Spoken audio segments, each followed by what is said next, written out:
Hi, my name is Andrew Baird. I'm a student in the Admin Education MSN program at UTA. I'll be using this film to demonstrate the teaching strategy of demonstration with a teach-back validation. I'll be taking a moment to demonstrate to nursing student how to administer subcutaneous insulin using an insulin pen.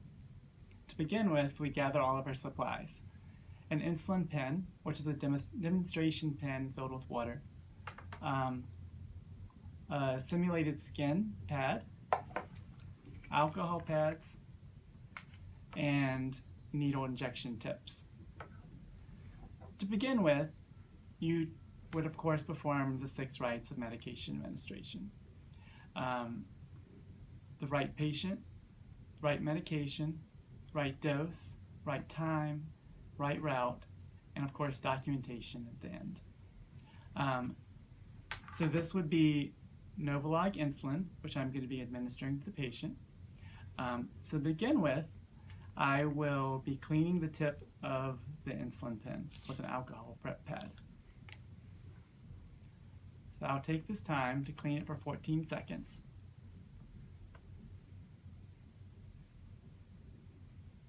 So after cleaning the tip of the pen, I'll take the insulin needle pen tip, and once dried, screw it on.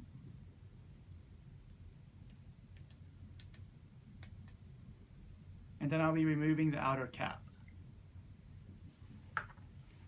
Now I need to prime the needle with actual insulin.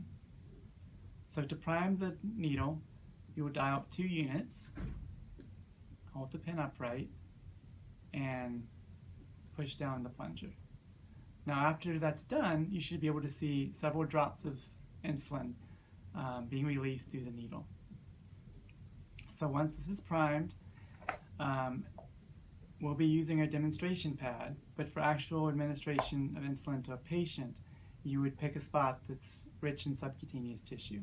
So that could be your abdominal area, the back of your arm, your leg. Most patients choose to use their abdominal area because it's rich in subcutaneous tissue. It's also important to remember to rotate the sites, the injection sites for a patient. So when you're educating the patient, make sure you think of the insulin administration sites as a clock face. So as you start at 12 o'clock, 1 o'clock, 2 o'clock, 3 o'clock, would be different days, different injection sites.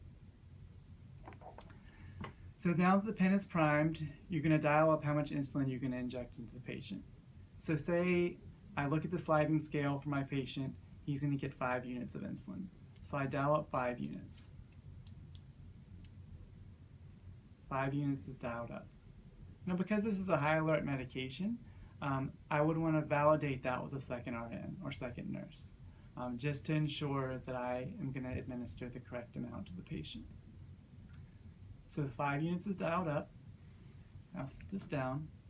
And I'll be cleaning the injection site with an alcohol pad as well. So using a circular motion, I would clean the injection site. Allow the site to dry. And holding my pen with my dominant hand, I'm going to put my thumb on the plunger and inject down. So pushing all the way down until you hear a click, and then inject. Now once you push the plunger, you're going to hold it down for 6 seconds for the insulin to absorb. 1, 2, 3, 4, 5, 6. Release. And it's not abnormal to see a couple drops becoming released through the injection site of the skin. That's normal. We've now completed this demonstration. Now I'll be getting Bernie, who's a nursing student, to use a teach-back technique to demonstrate this back to me. Using the teach-back technique, our goals for this this educational session is that he'll be able to re-demonstrate what I've taught to him and validate his learning through a re-demonstration project. And also be able to safely administer insulin to a patient.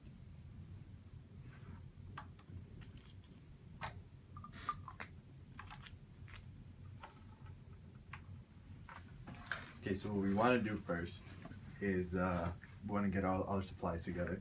So we have our subcutaneous skin, our pen, our little needle, the sterile needle, and our pads, alcohol pads. So first, what we want to do, we want to clean the top. So what we do is we clean it for about 15 to 14 seconds, or 14 to 15 seconds. Just do that. It's also important to make sure you check up the 5 rights before a patient, just because this is a very dangerous injection for a patient, so you want to make sure the 5 rights, and also check up with the RN, another RN, just to make sure it's the right dosage and whatnot. Second off, we want to put the needle, apply it here. And what we do is we turn it,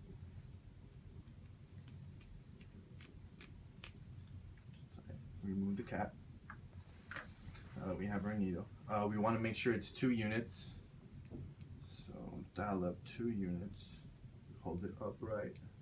So 2 units are dialed up. We hold it upright. And you should now be able to see a couple of the insulin through the needle. So once you do that, you want to take another pad, place this down. And what you want to do is you want to clean the injection area.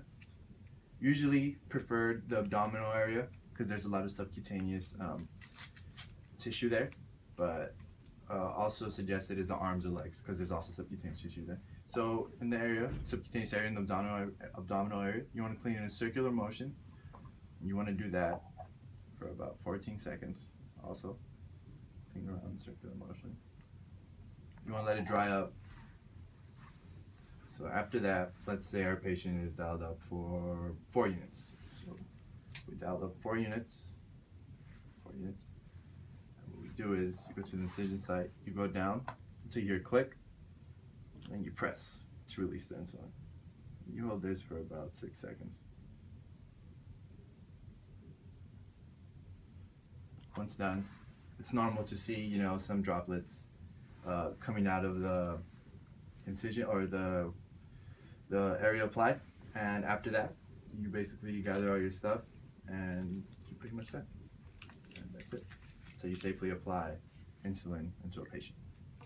So as we discussed earlier, the learning objectives here were for Bernie to use a teach-back strategy to demonstrate his learning and validation of his learning. Also to be able to safely administer this to a patient.